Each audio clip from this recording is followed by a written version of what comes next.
बिसायख'थि फोसावदिंनाय मेल हाबाफारि लाबाय दा इउपिपिएलनि थासारिखौ माबायदि नुदों नोंथाङा? चिरां दुवारावथ' मोजांखा आरो साबसिन एमपि इलेक्सनाव जिखिनि एसे एनै कयटा पकेटाव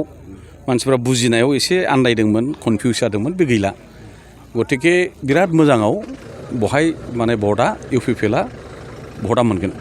बेखौ एकदम क्लियार जाबाय आरो बांद्राय रायजो राजाफ्रा दिनैहाय सोंनो नागिराखै जि नुदों बुजिखाजोबनाय मानो इउपिपिएलआव दिनैनि बाइ इलेक्सनाव भट होनांगौ आंनि बुजिनायाव आंनिख्रुइ साबसिन आइ आफा रायजो राजाया बुजिनानै दं गतिके जों बांद्राय बोफ्लेनानै एबा बुजायलायनो गोनां जायाखै प्रयजन जायाखै बे मोजां मोनसे साइन दा गतिके एकदम रेडि आरो बे बर' रायजो राजाल' नङा बहाय थानाय जेसेबां ओनसोलनि जाथि जनगोष्ठी बयबो एकदमबारे मोजाङै भटखौ होगोन इउपिपिएलनो। 4 बोसोराव इउपिपिएल सरकारा रायजो राजानि थाखाय मा मावना होदों? माबे सेक्टर बहाय सेक्टर थायो मा गाज्रि मावदों बिदिबो सोंफिननाय थायो खोथाया जाहैबाय परिबेस परिस्थिति बे मोनसे सेक्टर एबा बाहागो हायाव माखासे उन्नयननि खामानि बे मोनसे बाहागो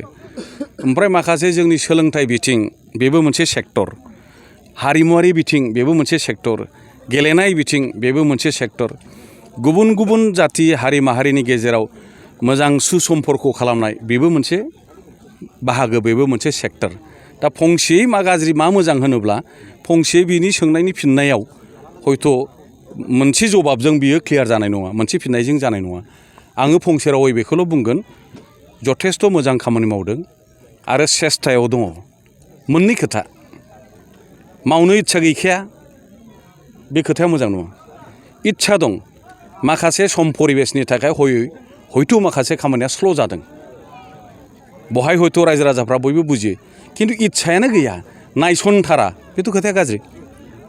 दा गतिके इन्टेनसन उद्देश्य सिंनि जि इनसाइट मावनायनि सेस्थाया बयहाबो दिनै जे दैदेनगिरिफोर दङ मानाव गेदेर चिफनिफ्राय आरम्भ खालामनानै इएम बिथांमोना जथेस्थ' सेस्थायाव दङ आरो गोबां खामानिखौ दिनै मावगासिनो दङ आरो साबसिननिफ्राय साबसिन रेजाल्टखौ जों मोनबाय थागोन। हा पाट्टा राननायखौ बिटिआर सरकारनि हा पाट्टा राननायखौ बुवा बा 3 बोसोरनि भेलिडिटि दं होननानै बुंदों बिदि बुंलानाया थिग नङा मोनसे प्रेक्टिकेल एबा बास्तबता जानांगौ खोथाया एसे आवगायथिं थांनांगोन जेला मोनसे समावहाय हाग्रानि हाखौ होनाय जादोंमोन बे समावहाय बे हानि पाट्टा राननाया भुवा होननानै बुंदोंमोन दा बेफोरजों कयेकटा रेफारेन्सआव कयेकटा फुराना खोथाखौ लानानै बुंनाय रावफोरबायदि आङो सम सम मोनो खारन आवगायाव आं जि दंमोन दा ओरै दङ गेजेराव आं जिखिनि बुजिनो हायो बुंनायनि इन्टेनसनफोरखौ मतलबखौ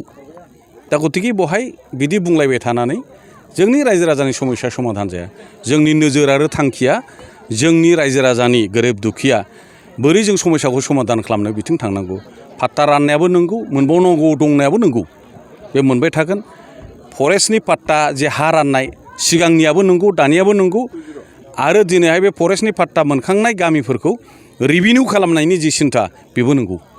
बिपिएफनि दैदेनगिरिफोरखौ नोंथाङा जयनिं जाफैबावगोन होनना बुंदों माब्लासिमाव जयनिं जाफैगोन? बे दिन थारिखनि खोथा नङा बे मोनसे धारना एबा एपिल आंनि गोसो सिंनिफ्राय खावलायनाय खोथाया जाहैबाय दाख्लैफोर एसे ओंखारदों नालाय जे चन्दन ब्रह्मआ एमएलए मोनैनि खुद्रिनानै दङ गतिके बेबो बिपिएफआव फैफिनसिगोन बे खोथाखौनो आं बारे बारे बुंदों एमएलए नांगौ होननानै आं माला दरखास्त होआ एमएलए एमपि जानो थाखाय आं माला इउपिपिएलआव जइन जाया आं जुदि इउपिपिएलआव बे खारनाव जइन जादोंमोनब्ला फैदोंमोनब्ला आं दुखु मोननाया स्वाभाबिकमोन खारन बे उद्देश्यआव आं फैयाखै खौसेथि थालायनानै गसङाब्ला जों गोग्लैगोन खौसेथि थायोब्ला जोङो गसंथानानै थानो हागोन बड'फानि जि बोसोन बे खारनावसो आंजों लोगोसे हाजार हाजार जोङो दिनैहाय जगदान होनानै थांनाय एमपि इलेक्सनाव ज' जाजाय जोङो देरहानाय आरो अदर भबिष्यतआव जोंनि जाथिनि खौसेथिखौ मिजिं थिनानैसो जों दिनैहाय ज' खामानि मावदों आरो दिनैहाय थांफिननायनि खोथा गैया बेक्तिगत स्वार्थनि थाखाय सानोब्ला गोसोआव दुरबल जायो आरो आघात मोनो बेक्तिगत पावार पलिटिक्सनि थाखाय आं जितु इउपिपिएलाव फैयाखै गतिके आंनाव आघातबो गैया दुखु मोननायबो गैया आङो एकदम हासि खुसि फुर्ति मोजाङै दिनै इउपिपिएलाव केम्पेइन खालामबाय थादों सार रिजनेल सेन्टिमेन्ट गैया होननानै बुंदों इउपिपिएल दोलोखौ गुबुन गुबुन दोलोनि दैदेनगिरि बिथांमोना सोर मा बुंदों आं बेखौ मिथिया मा नोजोरजों बुंदों माखौ नायनानै बुंदों आरो बुंग्राफ्रा रिजनेल फिलिं रिजनेल सेन्टिमेन्टआ माखौ होनो जाय बुंदों बिथाङा बिनि एक्सप्लेनेसन इनसाइड इन डेप्थ गोथौथिखौ मा बुजियो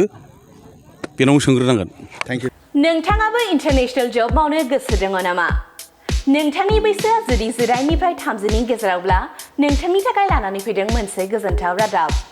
गिबि खेबनि थाखाय क'क्राझार सहराव थानाय IAN इनस्टिट्युटआ लाइमोनफोरनो साख्रिनि खाबु होगासिनो आइजोफोरनो गोहो होनाय एबा वुमेन एम्पावारमेन्टनि सायाव जर'खा नोजोर होनानै बे खाबुखौ लानानै फैदों बे खाबुआ इन्टारनेशनेल जब मावनो गोसो थानाय लाइमोनफोरखौ हांख्रायहरनाय जादों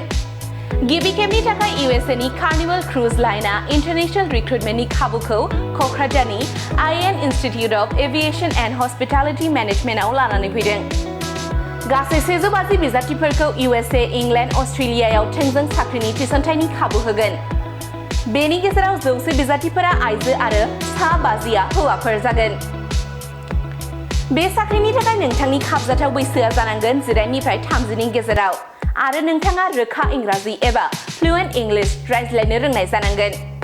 बेजों लोगोसेनो नोंथाङा थाखो 12 एबा HS उथ्रिसारनाय जानांगोन मख'नो गोनांदि बे थिसननाय हाबाफारिनि थाखाय सायख'नाय बिखान्थिया क'क्राझार सहरनि थेङापारायाव थानाय SBI बिल्डिं 4th फ्ल'रनि IAN इनस्टिट्युटआव सोलिगासिनो दङ आरो आर'जलाइ लाखिनाय समसिमाया फैगौ 25 सेप्तेम्बरसिम सोलिगोन बिब्दिब्ला गोसो गोनां लाइमोनफोरा गोबाव खालामालासे बे खाबुखौ लानो थाखाय मबाइल नम्बर 9384237112 एबा 8761916 आव फोनांजाब खालामनो हागोन आरो www.ianinstitute.in वेबसाइटआव हाबनानै नायनो हागोन